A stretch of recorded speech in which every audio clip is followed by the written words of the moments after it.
Hurmatli bugün koyup berdi maşinamiz Nexia 3 boladı. Nexia 3'ümüz 2020-21 avtomat коробка. Zor satsaniyada 147 ming tuttu. Ne ko'rinishlari? Chiqaradilar.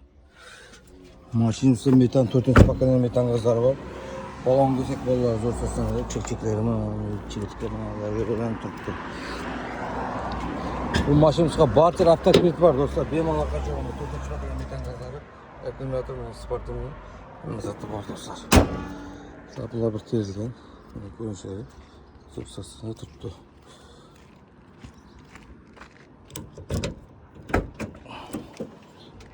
Bakalım.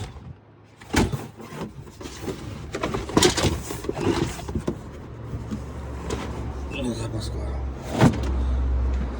İyi bir düşünmüyorum baskılar. Dostlar bunun bakası 90 milyona kayıtlar geçerdi. Barter avtokredit azırak yeterli tuza karıştırdı. Bir malağa çıkıp şu maşının olmadığını alsanlar boladı. Tatlığa bakamız. Şuna görüşürüz.